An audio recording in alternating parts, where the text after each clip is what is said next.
This right here is Cracker. Cracker is a green-winged macaw, and they are the second largest species of macaw in the world. These guys are amazing. Over here is Sheamus. He is a red-fronted macaw. They are pretty rare in captivity and in the wild. These guys are from a super unique habitat. They're from a very small, high mountain, arid region in Bolivia. And they have a very tiny range where they live. Sheamus is 24 years old, and Cracker, we do not know her name. They're both rescues, but we were able to kind of track down his age. I think we're pretty close on it. And Sheamus has been working with us for about 5 years, and Cracker we've had for about 3. So they're pretty fun. Do you want to come up? Sure. Or you want me to start? Morning. So both of these species are from South America, and there's some amazing design that God put into these. And I think Dr. Martin is going to start us out. These guys will bite you if you get close to them.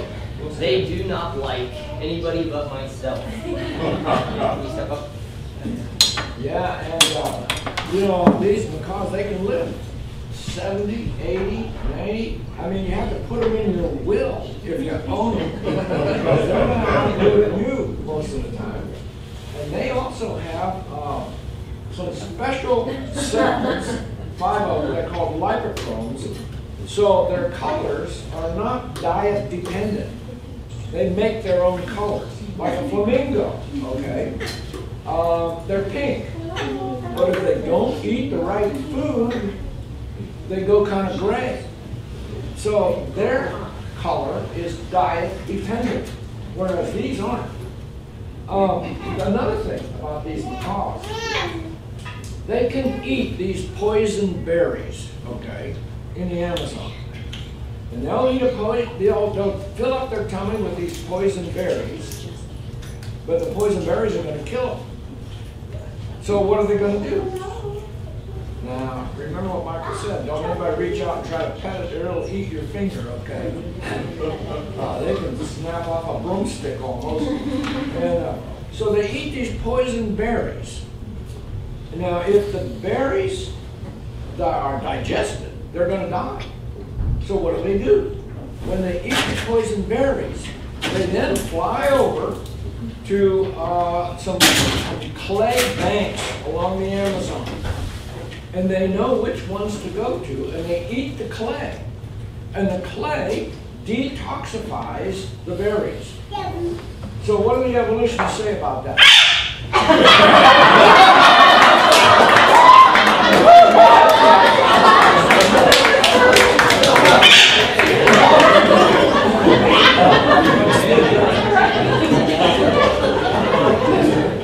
So the evolutionists say that's a learned behavior. Well, hang on. They'll say, well, they learned that from Grandma and Grandpa Macaw. Well, let's say Grandma and Grandpa Macaw find the poison berries. They're the first ones to find it, so they eat the poison berries. And Grandpa says to Grandma, oh, Grandma Macaw, I got a full tummy. Let's go home and take a nap. Oh, Grandma says, good idea, Grandpa. So they go home and they take a nap.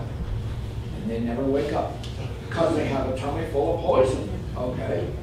So you can't say it's learned behavior because who was the first one to learn it? They would be dead, all right? So God put the information in these birds. You eat the berries, you get over it. Now, eating the poison berries gives them an advantage because they eat them while they're still green. Whereas once they ripen, other birds can eat them, and they aren't poison. So they're only poison in the green state. So this gives them food, access to food that the other birds don't have, because they can eat the green berries as long as they go and eat the clay to detoxify the poison. Now, we have a friend that raises these down in near Houston. And they have an old macaw, about 55, 60 years old. Wow. And then they were teaching a new one to talk, all right? So I don't know what they're teaching it to say, but they're trying to teach it to say something that's not doing too well. And the 50-year-old, or 55, whatever it was, says to the little one, looks right at him and says, Speak more clearly. Yeah. You can do that too, huh? And so that's just a few things here about macaws. Now, what else do you want to tell us? Let's talk about feathers. So one of the coolest things about birds is their feathers. They have amazing feathers, and they molt usually once a year, twice a year, depending on the species. And when they go into molt, they molt in a pattern. And so when we go into their aviaries, I just grabbed a handful of feathers today. But these guys, their wings are absolutely symmetrical. So their wings are the exact same on each side. You can map them out. When they molt in matched pairs. Wow. So when we go into their aviaries and pull out feathers, you will find, within about 2 days, you will find the same feather from each wing. So these are mirror image feathers. I'm going to pass some of these around. These are from Cracker, and those came off her not too long ago. Can you wait for me? Hey. All right, you're going to be quiet for this one. Where's Sheamus? Where is he? Where's Sheamus? Where is he? Where's Sheamus? Where is he? Where's Sheamus? Where's Sheamus? Maybe not. Where's Sheamus? Hey, where's Sheamus? Where is he?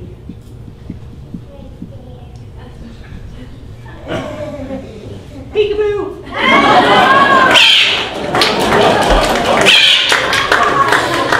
So these guys, this is a pair that I pulled out of Sheamus's cage this morning. But they'll molt in these matched pairs. And I mean, it's pretty much every time. These came off of one of our blue and gold macaws. These came off of a Harlequin macaw, which is a hybrid. But you can look, it's amazing. That does not just happen. God thought of literally everything, because if they didn't molt in those matched pairs, what do you think would happen when they lose all the feathers on one wing? They'd be flying in a circle. God thought of everything in these birds. And you can go on for days talking about one of these birds forever. Their beaks, like he said, they can basically snap a broomstick. If you look at Cracker over here, she's done like all of that since she's been in here. They have, you give them a walnut, if you've ever cracked a walnut, they're incredibly hard to crack. You hand it to her, and she'll pop it like it's not even there. Their beaks are designed, they're so powerful. They're amazing animals. If you look at his wing, they're designed, they're mapped out perfectly. And each one of their feathers has its own muscles. They can move each feather side to side, up and down, and rotate. So when they're flying, they have incredible precision in where they're going. I would say one thing. There's another bird called a murre. It's up in Alaska. It's an ocean bird. It's M-U-R-R-E, but it's pronounced murre. Beautiful. And by the way, they don't build a nest. They just lay their egg on the rock, on the cliffs that come up out of the ocean. So if the egg starts to roll with no nest, where's it going to go? Splash. That's the end of the chick. So God made them have eggs that are pear-shaped. So if they start to roll, they just go around the circle. But talking about the feathers coming out, when the baby bird, he might be 800 feet up on the cliff, and he doesn't even have all his feathers yet, but daddy bird goes down in the ocean and calls the baby bird, come on, okay? And the baby bird looks down and says, whoa, 800, I'm not going, I'm not jumping, okay? But daddy bird says, come on. So he trusts his father, all right? Now that's what we need to do with our Father, the Lord Jesus. He trusts him, so finally the little baby bird jumps. There's a lot we can say about that. But the fact is, he gets in the water.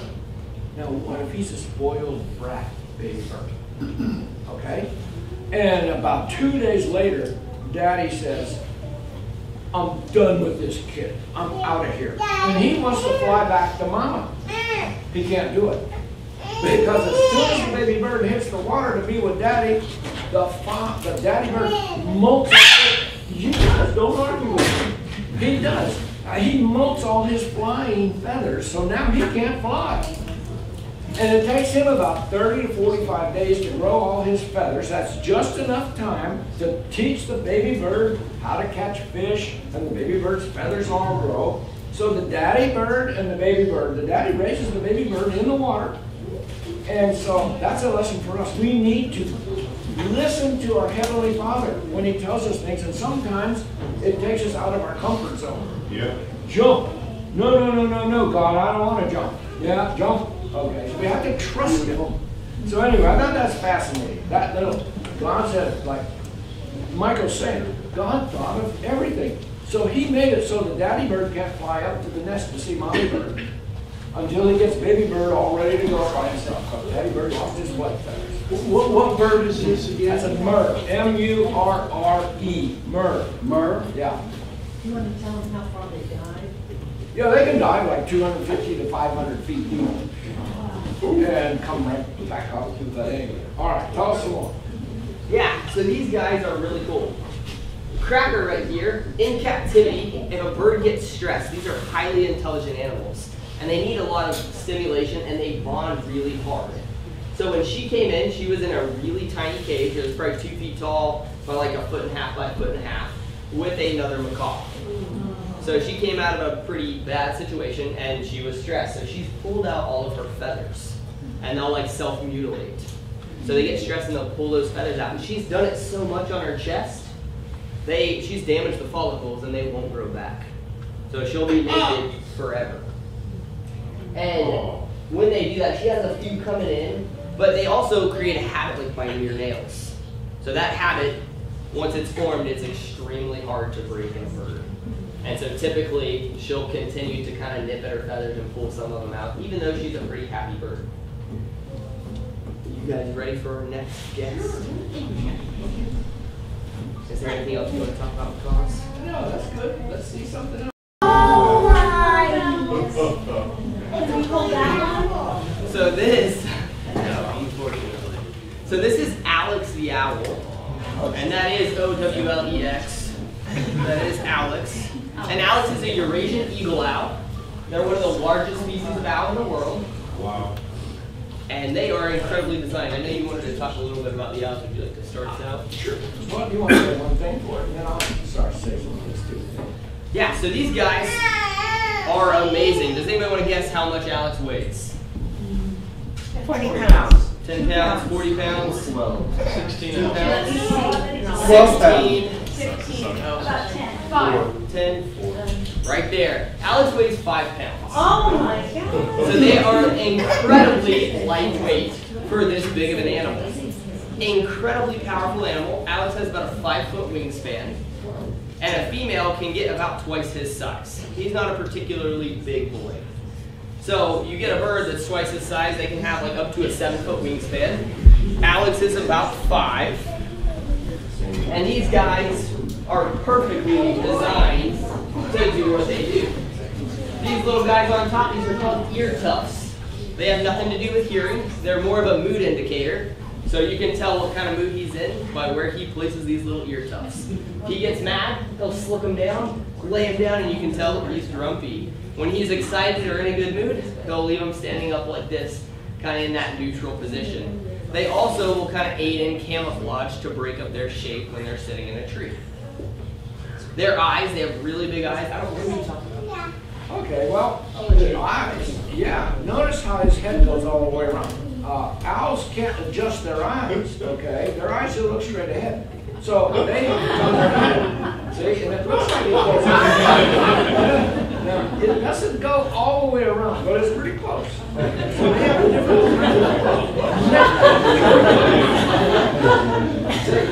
by the way, their ears are little holes in their face, basically. And one's a little higher than the other, and one's a little further back. So they can tell, like, where a mouse is under a bunch of leaves, okay? Because they can hear it. And because the sound gets there at 2 different nanosecond times, they can spot it exactly, okay? Now, there were some researchers, they had some owls, and they've been doing research on owls. We need some young people. who will get excited about God's creatures. Look, I'm getting old. We got a young guy here. We got a young guy with David back there. Okay. But most of the original creation guys were old. A lot of them already died. Okay. They really did. You're right. And so we need young people there. All right. Now, these men were doing research on owls. And all of a sudden, an owl doesn't, it can't digest everything. Like if it swallows, gets a whole mouse down, let's say. The teeth, it doesn't digest. Sometimes like the toenails, it doesn't digest. So it'll wrap it up in like a mucus ball, and then it vomits it out. It spits it out, okay? And then these researchers decided, I wonder what that tastes like. So one of them picked up one of these balls and vomited it out, and he tasted it. I can't imagine. Okay. But it was sweet. It really tasted good. Well, what's going on here? God thought of everything. Okay. It has a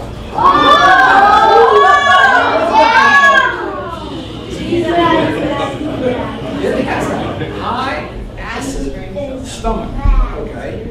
And so that it doesn't burn with the acid where it swallows, the swallow tube, the esophagus, God made it wrap it in a sweet-tasting, slippery, mucusy pellet. Okay? So that comes out. He does fine. So then the researchers decided, we'll taste it so good on the outside, why don't we taste what's on the inside? Now, you all listen. We need young people who have courage. And they're willing to look at things and do things. Anyway, so they tasted the inside, burned their tongue. He burned his tongue, bubbled it up. Okay, the acid was so strong. And owls are actually, as far as I know, the only animal, the only bird that has silent flight. That's another advantage for them. When they're hunting, they can just, nobody hears them coming, okay? Kind of like a stealth bomber, all right? How do they do that? Well, the leading edge of their flight wings has just these little teeny, do you have any of those with little teeny, like a comb feathers on the edge, leading edge? Okay. So they have, scientists still haven't figured this out, but somehow it breaks the air currents coming across. It's little teeny, like fur almost, on the leading edge of the feathers. And so they can fly, and they don't make any sound. How did God think that up? I mean, he thought that up before there was ever a single owl. If I do this, they're going to be able to fly silently. All right, so what's he going to do next? I'm just going to set right here for a second. Okay. Now. All right, so that leading edge of their feathers gives them that silent flight. Oh! So most birds have a hard edge on their wing like this rope. So if you guys listen, you hear that? Yeah. So when these parrots fly, they're going to make a lot of noise. Alex has a beautiful little fringe on that wing, so when he flies, y'all hear how much quieter that is? That little fringe muffles. Plus they have really soft feathers. And so their feathers help absorb that sound. And he'll be in an apiary and he'll fly across your head and you can't hear it. He's silent. They're not very... they can't fly very fast. He can only fly like 35 miles an hour. Which is not very fast for a bird. So that stealth lets them catch their prey. And these guys are incredibly efficient predators. They have amazing eyesight. Those eyes are huge. They're so big they're immobile in their sockets.